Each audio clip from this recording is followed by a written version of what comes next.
Bonjour ou bonsoir à tous, vous qui regardez les vidéos, que ce soit le jour ou la nuit, ici DVD Pro Catch slash Mister Review.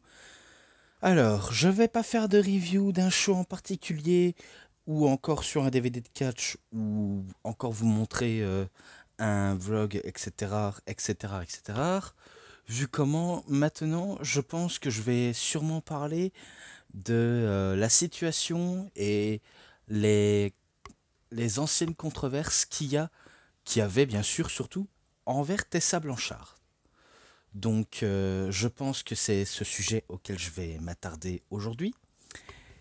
Et faut pas non plus croire que je suis quelqu'un qui cherche trop forcément attirer l'attention pour avoir une mauvaise réputation. Donc sachez-le, je ne suis pas là pour créer la controverse, la polémique ou créer un drama, quoi que ce soit. Non, ce que je veux faire, moi, par-dessus tout, c'est de expliquer toute la situation qu'il y avait autour de Tessa Blanchard à la bonne vieille période auquel c'était un peu difficile.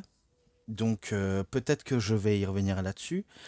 Euh, Avant qu'on poursuive bien sûr sur le sujet du jour, Euh, j'espère que le vlog fonctionne mieux parce que il faut savoir c'est que j'ai encore eu des droits d'auteur, mais il a fallu que heureusement j'ai dû couper les sons des musiques d'entrée parce que forcément qui dit droit d'auteur dit forcément couper les musiques d'entrée malgré la longueur de ma vidéo.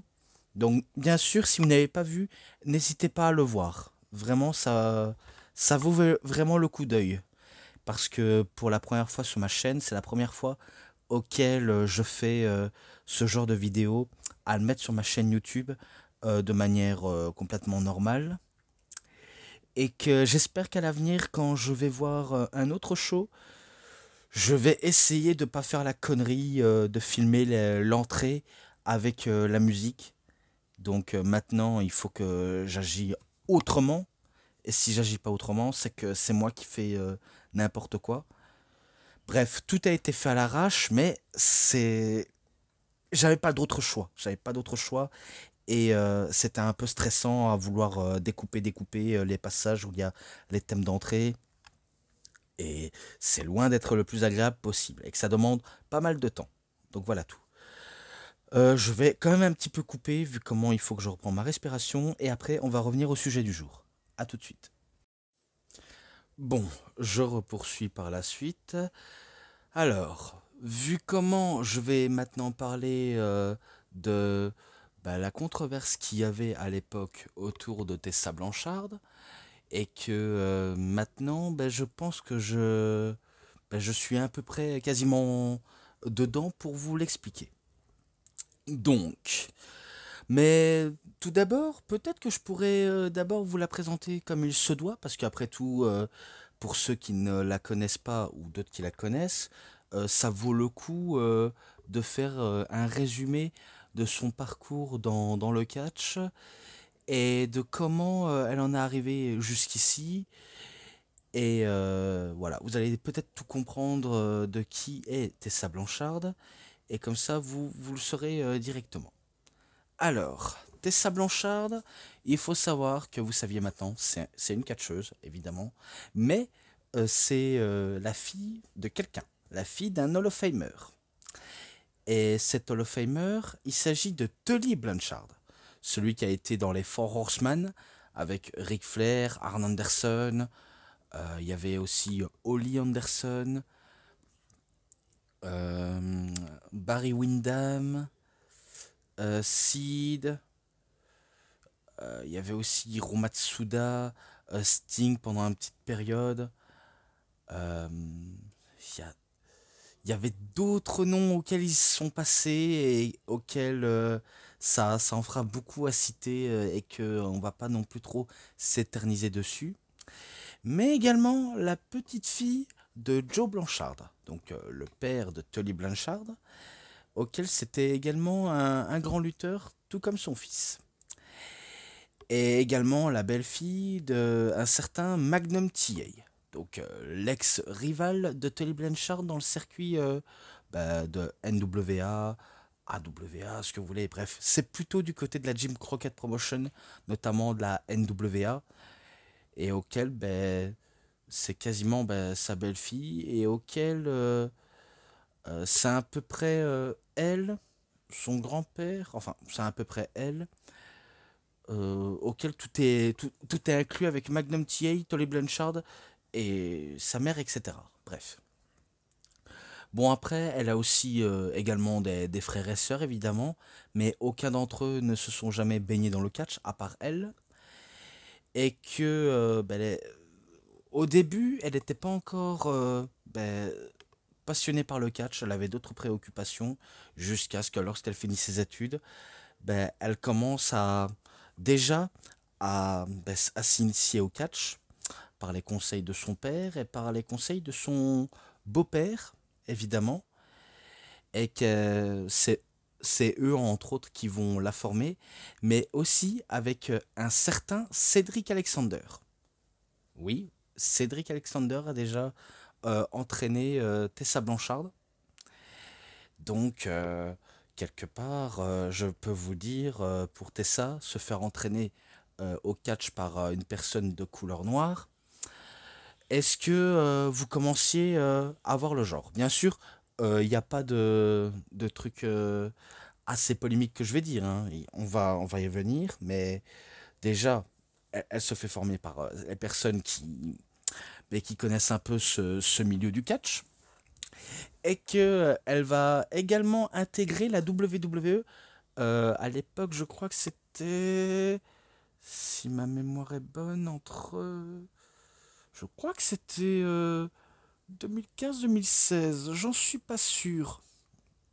Mais allez, l'un d'entre eux.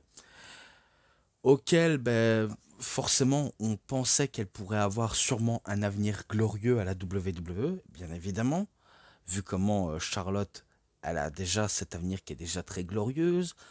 Bayley également. Euh, Becky Lynch également, elle a un avenir très très glorieux auquel maintenant ben, elles ont tout accompli, ces jeunes femmes-là. Et même Sasha Banks aussi. Même si on sait qu'elle préfère voir d'autres horizons bien sûr. Donc voilà, vous avez compris le terme. Et vous avez compris ce que je voulais en venir.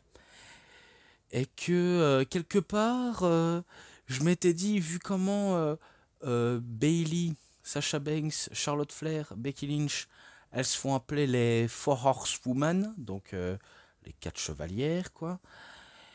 Donc je me dis, s'ils avaient mis Tessa Blanchard dans l'équipe, ça aurait peut-être donné à quelque chose, de manière très symbolique pour les, on va dire, la progéniture des deux pères respectifs, pour Ric Flair et pour Tully Blanchard également.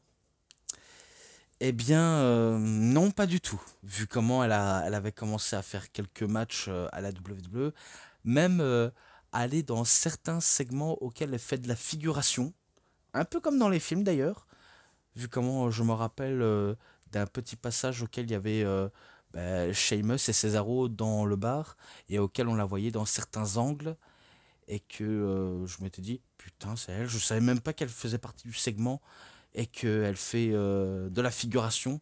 D'ailleurs, la plupart des personnes qui étaient dans ce segment faisaient également de la figuration, vu comment ce sont des catcheurs, bah, on, on pourrait dire en formation, un peu sous couverture. Voilà, il faut on va dire, minimum casser le kayfabe des personnes auxquelles on pense que ce sont des civils, mais en vérité, ce sont des catcheurs qui sont en pleine progression. Voilà. Et que parmi les matchs, elle avait déjà affronté Alexa Bliss, même Carmella et surtout Nia Jax, et auquel elle aura perdu ses combats et qu'elle aura été relâchée par la WWE pour s'initier dans d'autres horizons, dans le circuit indépendant ou même dans le circuit féminin. Je pense que c'est aussi du côté de la Chimère Pro Wrestling. Je ne pense pas qu'elle ait déjà mis les pieds à la Ring of Honor, parce que il y avait le côté Women's of Honor, mais je ne pense pas qu'elle ait déjà mis les pieds. En revanche, en Angleterre, Au Mexique, c'est sûr. Au Japon, elle a déjà catché également au Japon. Euh, En Chine, en Australie, peut-être en Allemagne. Enfin, je suis pas sûr. En France, elle l'a pas fait. Euh, Quel dans d'autres pays d'Europe auquel elle a déjà mis les pieds, mais je sais plus. Même en Chine, elle a déjà catché également. Je crois que j'ai à peu près fait le tour, mais en tout cas, ce sont, on va dire, bah, les rings auxquels elle a arpenté le monde, ça c'est sûr, et que et qu'elle elle a voulu, on va dire, se faire une place, se faire un nom. Et également, elle s'est fait un petit nom. Même si je me rappelais qu'au début de sa toute carrière, elle faisait, je sais pas comment on pourrait appeler ça, mais si vous voulez, du catch un peu, comment dire, un peu, on va dire, olé olé, fait pour adultes. Je ne sais pas si c'est du truc pornographique. Enfin, j'espère que c'est pas du truc pornographique parce que j'avais tombé dans l'un des images par hasard et je m'étais dit c'est moi ou c'est du catch pornographique parce que j'ai voulu essayer de comprendre mais je ne comprenais pas si c'était également ça. Donc quelque part un peu bizarre, c'était un peu bizarre, mais bon, tout ce que j'ai dit bien sûr ça en valait d'être cité. Jusqu'à ce que finalement ben, elle reparticipe à la WWE pour le Mae Young Classic et auquel elle va se faire ben, battre par Kairi Sane. Et ensuite, ben, elle reprend les tournées ben, quasiment ben, du monde entier jusqu'à ce qu'elle elle atterrit à la Impact Wrestling, donc anciennement la TNA, et auquel ben, je sais qu'elle va démarrer sous une gimmick de heel et que auquel là on pourrait se dire que là elle était très intimidante vu comment elle arrive, elle fait entre autres la Bella et qu'elle martyrise ben, quelques petites catcheuses auxquelles elle préfère les les bolos si vous voulez mon avis. Et d'ailleurs on peut dire que dans certains segments là on pourrait dire que Tessa Blanchard était entre autres une bully. Bien sûr, dans les segments auxquels elle participe, hein. Donc, en termes d'être une bully, donc une, bah, on va dire une tyrante, une harceleuse. Peut-être qu'on va y revenir avec les sujets racisme, mais entre autres, c'est cette image auquel elle nous fait faire apparaître et auquel elle nous montre à quel point bah, elle joue la heal par excellence et que ça paraisse bien fait, en tout cas pour l'époque. Je crois que c'était en... J'en suis pas sûr, mais je sais pas si c'était en 2018 ou 2017. J'en ai aucune idée quand elle est arrivée à la TNA, enfin à la Impact, mais, euh, mais ce qui est sûr, c'est que elle a su au moins s'imposer à la Impact, à tel point qu'elle a remporté le titre féminin avec Knockout, et que après avoir gagné le titre féminin avec Knockout, et l'avoir perdu, bien sûr, elle va voir d'autres horizons, notamment en affrontant des hommes dans le milieu de Impact à l'époque. Et quelque part, c'est un peu cela auquel ça a un petit peu, comment dire, propulsé Tessa Blanchard dans un autre niveau. Donc ça veut dire qu'elle a sauté la division féminin pour aller dans la division masculin. Après avoir terminé quelques feuds de par-ci par-là, l'un avec Taya Valkyrie, l'autre avec Rosemary, même avec Gail Kim, etc. Donc elle a été voir d'autres horizons, notamment en affrontant les hommes. Et également, ben, moi, celui qui me marque le plus, c'est son affrontement face à Sami Callihan. Vu comment Sami Callihan est un catcheur ben, extrêmement hardcore également. À l'époque où on peut dire il était dans son prime avec le OVE, enfin le OVE, Ohio Valley Wrestling, et auquel ben, il dominait un petit peu la TNA comme un vrai anarchiste, un vrai dictateur, ce que vous voulez. et auquel il faisait pas de quartier à ses adversaires. Et du coup, elle n'a pas non plus échappé à la fureur de sa Mycalienne, Tessa Blanchard, ou plutôt l'inverse. Et que, et qu'elle en a un petit peu payé les frais, mais je me rappelais que leur affrontement était vraiment ultra sympa. Et que c'était pas encore pour le titre, mais je me rappelais que leur match était ultra sympa entre un match entre un homme et une femme, et auquel c'était quasiment original, et que moi je m'étais dit, c'est moi ou la TNA, enfin, slash Impact Wrestling, est dans une ère complètement différente, une ère auquel les hommes peuvent affronter les femmes, et les femmes peuvent affronter les hommes. D'habitude, on suit toujours la tradition entre une femme doit affronter une autre femme, un homme doit affronter un autre homme, et ainsi de suite. Et du coup, ça a quasiment changé un petit peu les mentalités, et que ça a permis à Tessa de mieux se propulser en tant que future main eventeuse. Peut-être un peu de premier plan. Et je crois que c'était aux alentours de 2020 auquel elle va remporter le titre à Art to Kill 2020 face à Sami Callihan, et auquel ce sera la première championne féminin d'Impact du côté des hommes. Et du coup, certes, ça faisait polémique, ça faisait un peu douter les personnes qui ont un doute contre elle, et qu'ils se demandent est-ce que c'est légitime de faire remporter à Tessa un titre mondial qui n'est pas réservé aux femmes, mais plutôt aux hommes. Et que le titre suprême soit mieux représenté.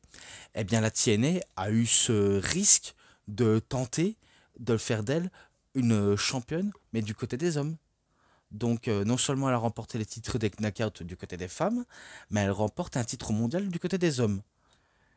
Et auquel, rien qu'à d'y penser, on se dit, ok, c'est lunaire de penser à ça. Est-ce que c'est légitime ou non? Il y a eu bien sûr des doutes. Il y a eu bien sûr pas mal de doutes, évidemment.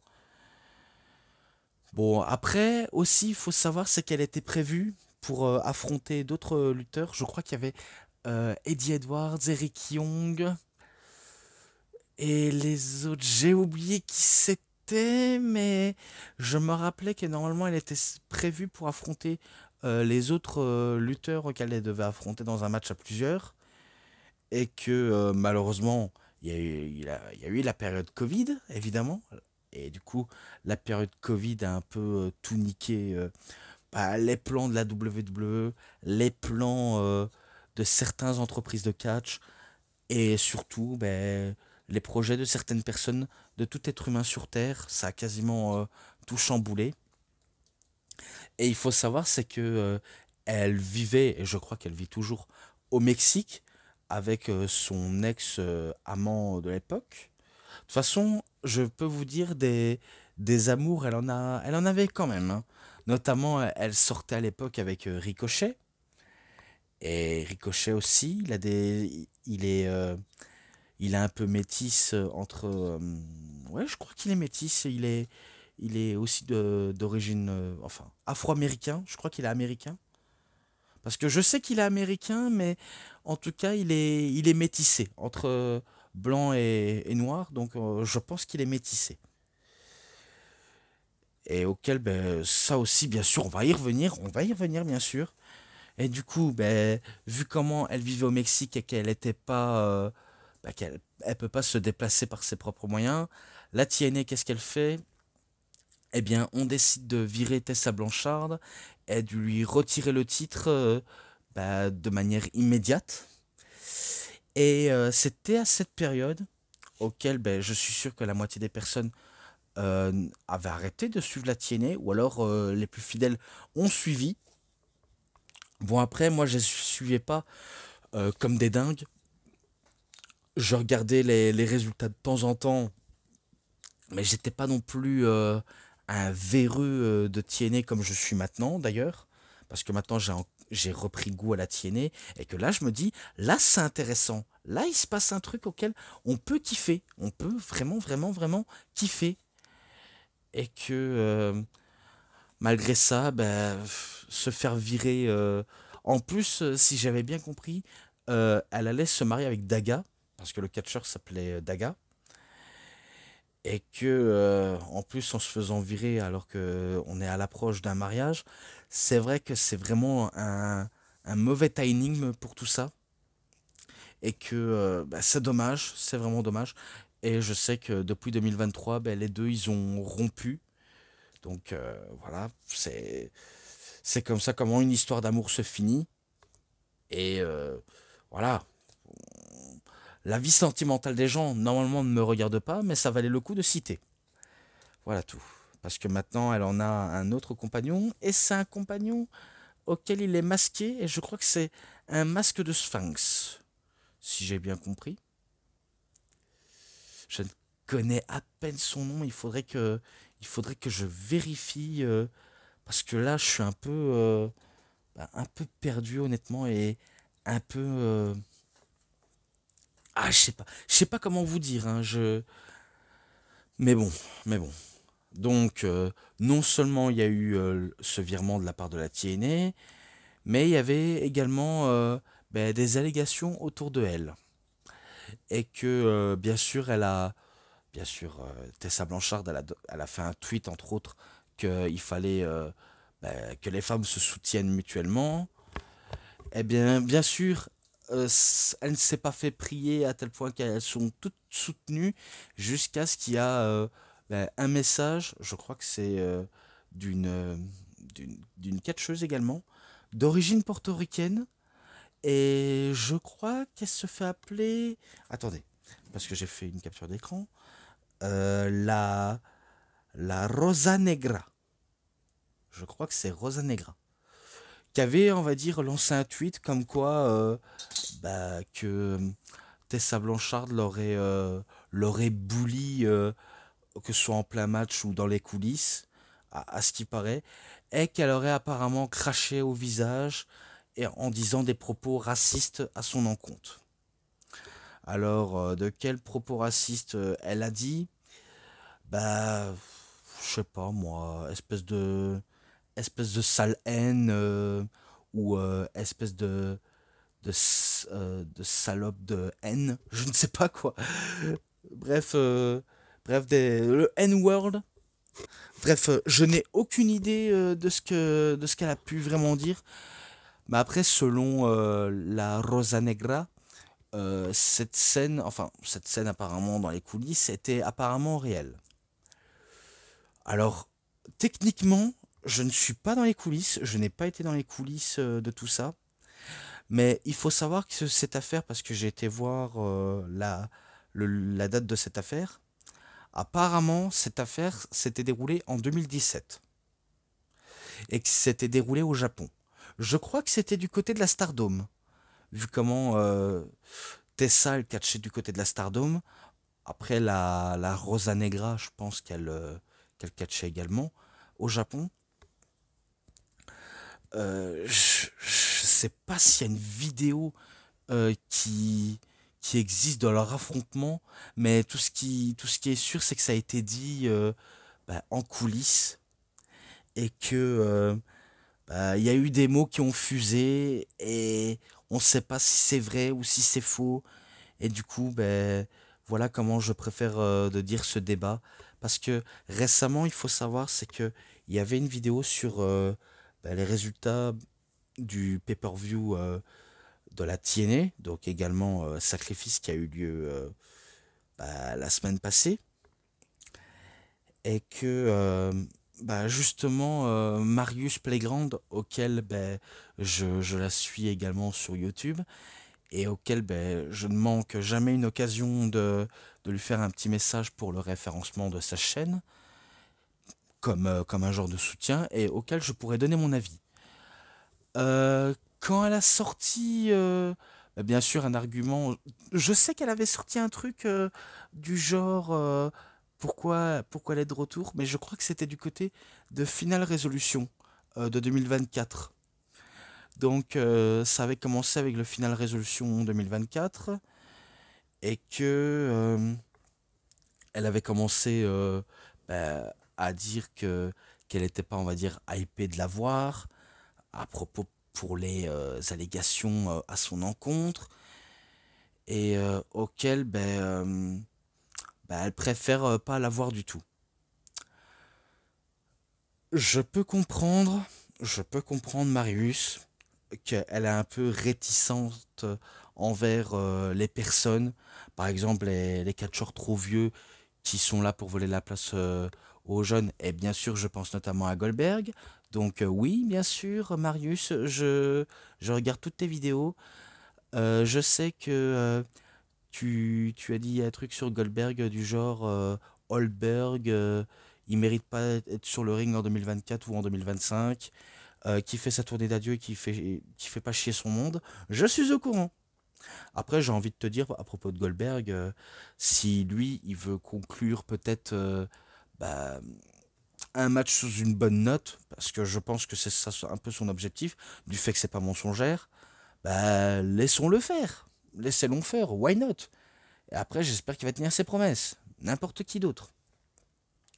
Ou encore sa réticence envers les personnes qui auraient un passé très... est-ce qu'on pourrait dire un peu... un peu de tyran, un peu bizarre, un peu perversion. Je me rappelais qu'elle avait dit à propos de Ric Flair que c'était un pervers dégueulasse. Alors que cette affaire de l'avion de l'enfer, il date de 2002, cette affaire, hein, quasiment 23 ans. Enfin, je crois que j'ai bon sur le chiffre exact, mais cette affaire, il date de 23 ans. Même s'il a nié les faits, ça reste quand même du passé.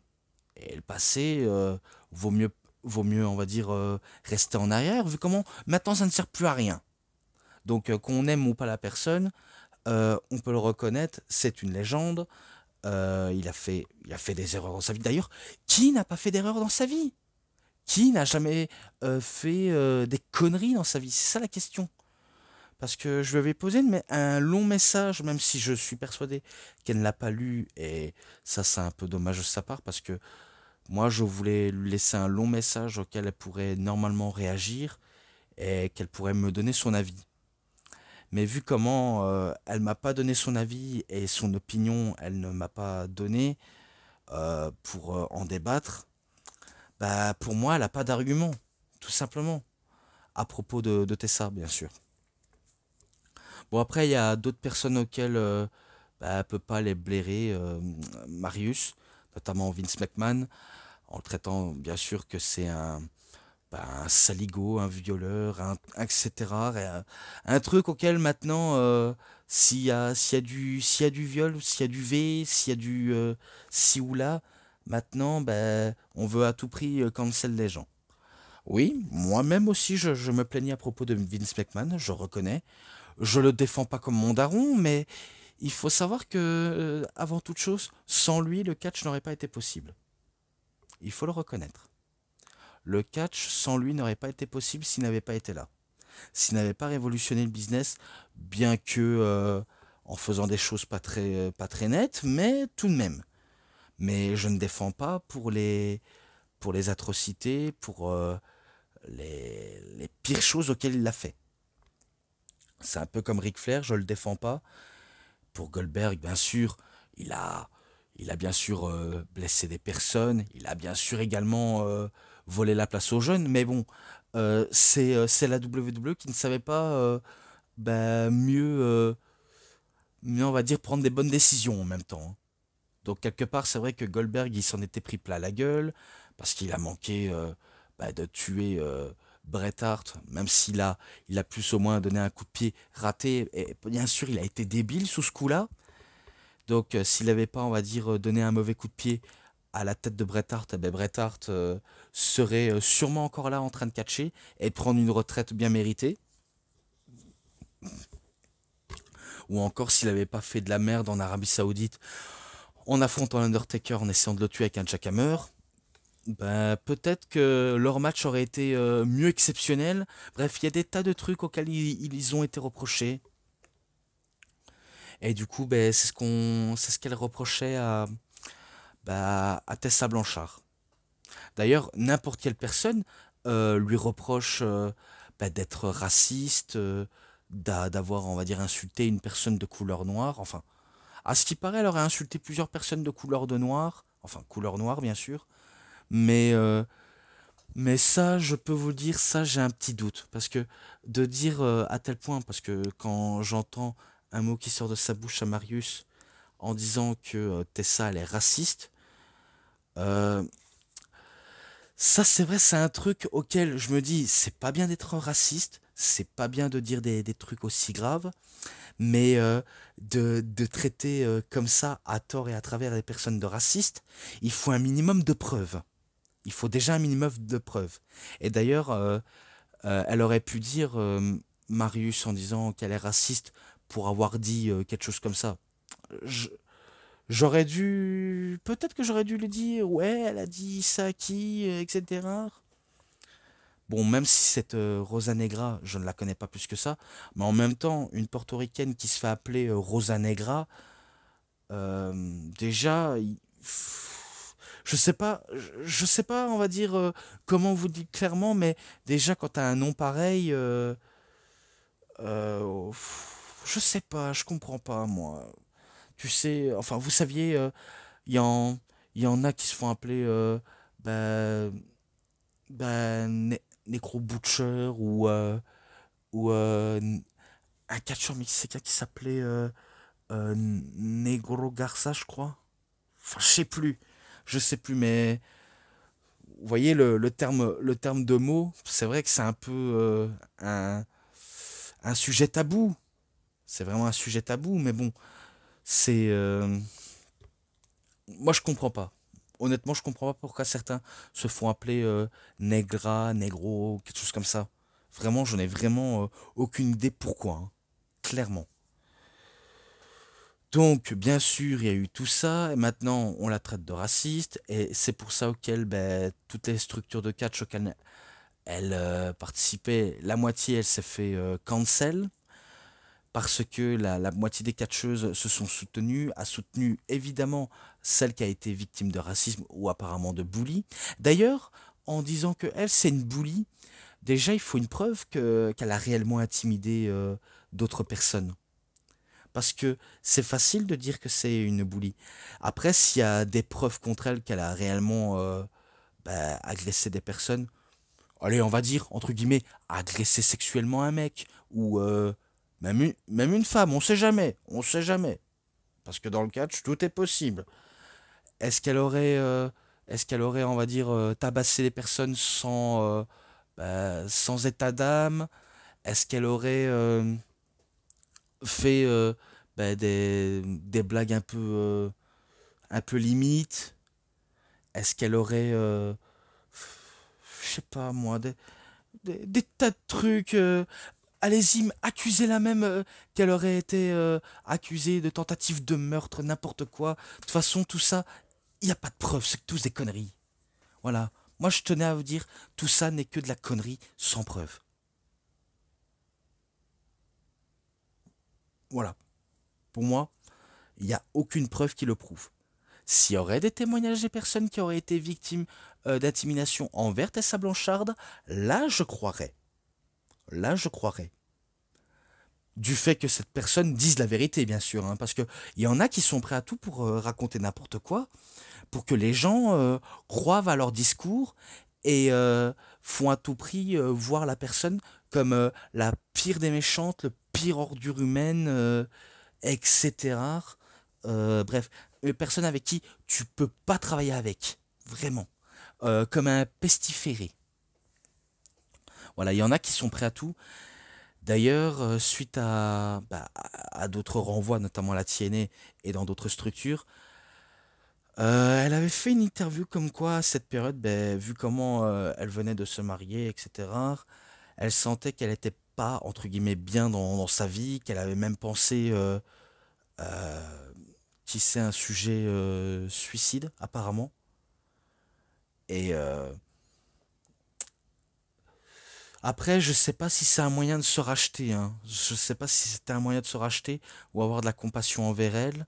Parce que normalement, un sujet comme ça, auquel tu as voulu réellement penser à la mort, c'est un peu limite et un truc auquel il faut pas rigoler, évidemment.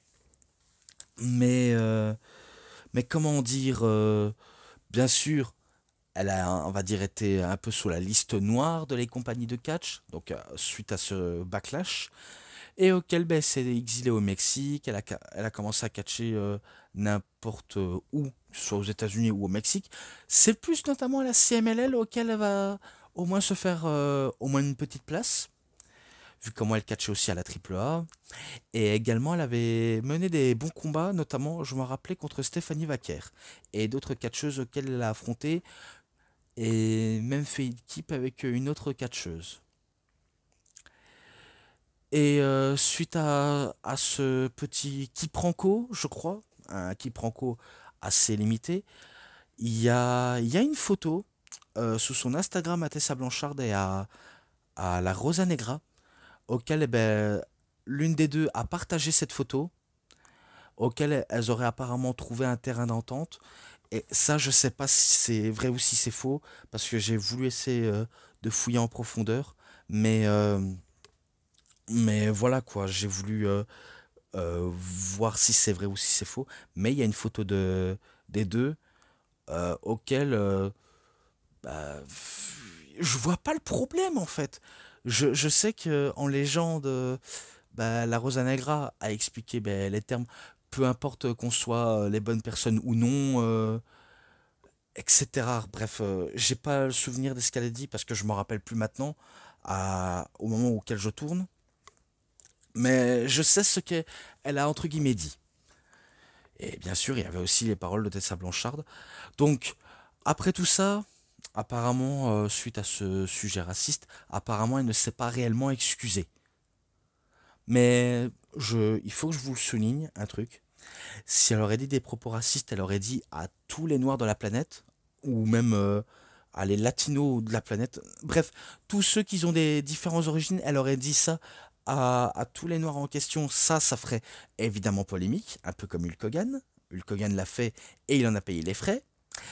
On essaye d'avoir de l'attachement envers lui, mais on n'est pas convaincu à propos du Hulkster, vu comment il a dit des trucs limites et que quelque part il a entaché son image et un peu. Bref, les gens maintenant quand ils voient Hulk Hogan, maintenant ils disent de lui que c'est vraiment un gros raciste. Donc voilà tout. Même s'il essaie de se racheter une conduite, mais lui aussi, je peux vous dire, lui aussi, il aurait dû s'excuser envers tous les Noirs. Et ça, il ne l'a pas fait. Mais après, envers Tessa Blanchard, là, c'est même pas envers tous les Noirs, là, c'est envers une seule personne. Une seule. Donc quand je dis bien une seule personne, c'est la Negra, enfin, la Rosa Negra. Je ne sais pas si elle s'est excusée ou alors elle nie encore les allégations, mais vu avec cette photo, c'est comme si ils n'avaient pas réellement eu bah, de problème, vu comment ils ont trouvé un arrangement, et que maintenant, ils sont peut-être collègues, entre autres. Bref, voilà ce que je voulais en dire. Après, est-ce qu'elle est réellement raciste? Alors, vu comment j'ai cité ben, notamment Cédric Alexander, Ricochet, je pourrais même aussi citer Mousse. Euh, Tout d'abord, bah, j'avais déjà cité bah, Cédric Alexander qui avait déjà formé Tessa Blanchard. Et d'ailleurs, c'est vrai. Donc, Tessa Blanchard, elle s'est fait former par un noir. Est-ce qu'elle le déteste? Je ne pense pas. Elle a sorti avec Ricochet qui est métissé. Est-ce qu'elle est raciste envers lui? Sûrement pas. Donc, clairement pas. Et envers Mousse, je sais que c'est son pote. Je sais que c'est le pote de Tessa Blanchard, vu comment il y a quelques fois, je les ai vus s'affronter dans l'indépendant et même dans les posts Instagram auxquels on les voyait bah, partager une photo ensemble. Donc, est-ce qu'elle est raciste envers Mousse, envers les personnes auxquelles j'ai cité? Bah, pour moi, je trouve que c'est des ragots en fait. Je excusez-moi vous contredire, mais pour moi, j'ai l'impression que tout ça, tout ce qu'on a dit, c'était bah, des conneries en fait.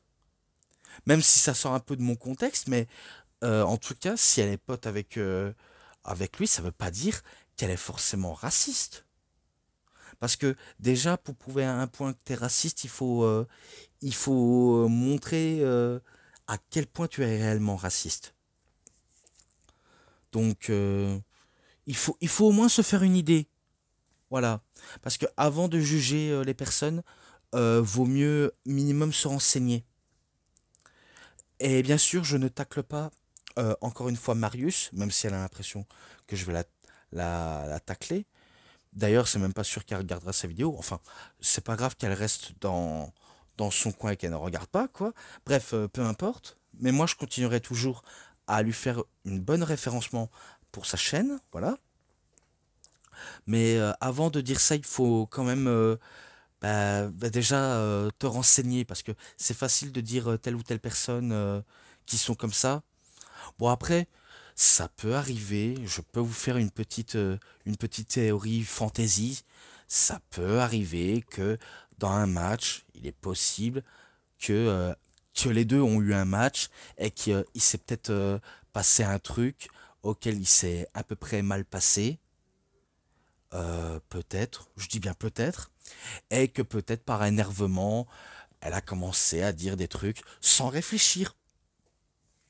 Parce que je sais que c'est possible qu'un coup qu'on est énervé, on peut dire des bêtises sans réfléchir, on peut dire des dingueries sans qu'on s'en rende compte.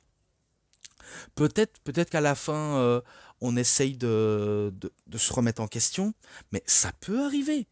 Et encore une fois, je vous dis, ne prenez pas mes paroles en compte, ce n'est que des petits détails, on va dire des petits détails, peut-être un moyen d'essayer de comprendre quoi.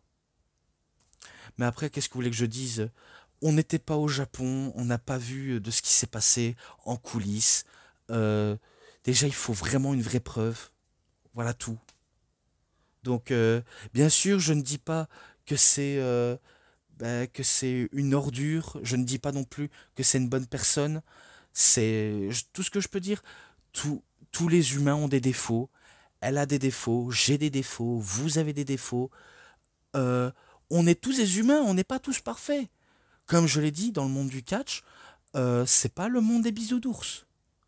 Et auquel tout le monde est ami, tout le monde se serre fort dans les bras, tout le monde va dîner au restaurant, voir un cinéma, jouer à la PlayStation. Enfin, la plupart, oui, mais la plupart, non.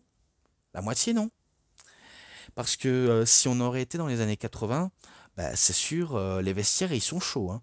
Envers des mastodons pareils. Les années 90, notamment si tu faisais chier quelqu'un, c'est sûr, la personne auquel elle est plus connue dans la structure va tout faire à tout prix pour briser ta carrière. Un peu comme à l'époque avec la clique, quand ils avaient un peu détruit la carrière de Chris Candido et de Jean-Pierre Lafitte, qui se faisait appeler PCO, Pierre Carl Ouellet, bref, etc. Et même, allez, comment il se fait appeler lui Shane Douglas, également, même Shane Douglas.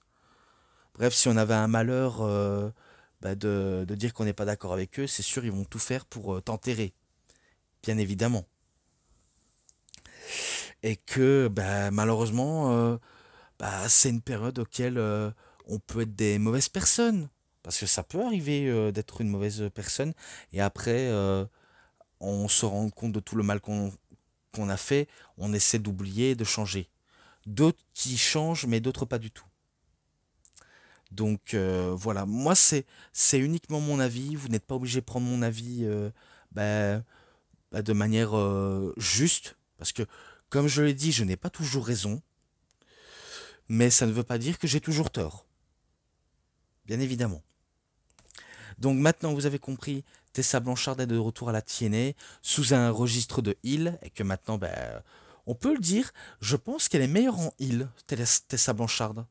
Je trouve qu'elle est bonne en heal, parce que au moins, j'ai remarqué quand elle a catché Genesis contre Jordynne Grace, auquel elles ont eu un bon combat, et auquel je ne comprends pas pourquoi Marius elle a détesté. Pour moi, elle devrait oublier les soucis que les personnes ont envers les personnes et qu'elle devrait apprécier le spectacle. Qu'elle mette ça de son orgueil de côté et qu'elle apprécie le bon côté des choses, même si on n'aime pas la personne. Que ce soit Genesis ou Sacrifice, pour moi, on peut en dire du positif, même si les personnes ne sont pas forcément les bonnes personnes auxquelles on a dans son cœur. Mais après, ça c'est un petit conseil auquel je pourrais dire, même si je suis un peu mal placé. Oui, c'est vrai, il y a des moments où j'avais un petit peu shooté sur CM Punk, parce que tout ça était encore flou, je ne comprenais pas encore tout ce que je suis en train de comprendre, et que maintenant j'ai un peu loué des liens avec CM Punk, et que c'est maintenant mon catcheur auquel j'apprécie beaucoup. De toute façon, je l'ai toujours apprécié malgré ses défauts. Voilà, sachez-le. Et d'autres, voilà. J'allais te dire, bien sûr, le jour où elle va dire le contraire, Marius, faudra pas dire que t'as toujours soutenu, faudra pas dire que maintenant c'est devenu ta préférée, parce que si jamais malheureusement tu le dis ça, enfin, de toute façon, elle peut faire ce qu'elle veut, je m'en fous. Je m'en fous et on s'en fout tous. On est là pour donner notre avis après tout. Ben, si jamais tu dis que maintenant tu la soutiens et que tu vois clair, ben, quelque part, j'aurais pas le choix de te dire que t'es une hypocrite. Moi, je vois ça comme ça. Ce n'est pas une insulte, évidemment, mais le jour où tu pourrais dire du bien de Tessa Blanchard, ben, j'aurais pas le choix de te dire ça, vu comment tu as quand même dit des trucs absurdes à son sujet, parce que en même temps, ça venait d'Internet, et Internet peut tourner les têtes, évidemment. On m'a déjà essayé de tourner le cerveau, maintenant je vois un peu clair, maintenant. Vu comment maintenant, tout ce qui est le vrai et le faux, j'essaye de trouver les avis différents, et peut-être que je pourrais me ranger du fait que c'est objectif. Mais encore une fois, je tenais à vous dire, on n'est peut-être pas là pour défendre Tessa Blanchard, mais il faut reconnaître tout ce qui s'est déroulé dans le passé, c'est le passé. Par exemple, Kogan, certes, les propos racistes auxquels il a effectué, certes, ça vient du passé, mais il y en a qui lâchent pas l'affaire avec lui. Même s'il essaie de se racheter une conduite, il est quand même un peu mal vu. Alors que moi, je trouve que Tessa, elle est un peu moins mal vue que Hogan. Et ça, c'est que uniquement mon avis. Mais après, comme je l'ai dit, maintenant, s'il y a une affaire qui sort à propos de elle, c'est sûr, sa carrière dans le monde du catch, et peut-être essayer de tenter sa chance à la WWE, c'est sûr, c'est mort. Hein. Si jamais il y a encore un truc à son sujet, vu comment tout ce qu'elle peut dire en bêtises, je ne cautionne pas, parce que je suis pris à partie pris, voilà, et que je pense que j'ai un peu tout dit là-dessus, et auquel, certes, Tessa Blanchard, elle a fait des erreurs, mais elle essaye de se rattraper, et ça, c'est ce qui est parfait. Maintenant, son futur, à voir. À voir. J'espère que ça vous aura minimum appris, et j'espère que j'ai été un peu clair à ce sujet, et que vous m'aurez minimum compris. Donc moi, j'en ai terminé là-dessus, et auquel je m'arrête ici.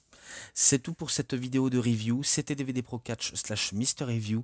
J'espère que cette vidéo vous a vraiment bien plu. Et si cette vidéo vous a vraiment énormément bien plu, vous savez ce qu'il vous reste à faire. Likez la vidéo, commentez, partagez, abonnez-vous à ma chaîne et cliquez sur la petite cloche pour avoir plus des notifications et des prochaines vidéos. Et moi, comme d'habitude, je vous dis bonne journée, bonne soirée à tous. Au revoir tout le monde pour une prochaine vidéo. A plus à tous les fans de catch. Allez, bye bye tout le monde.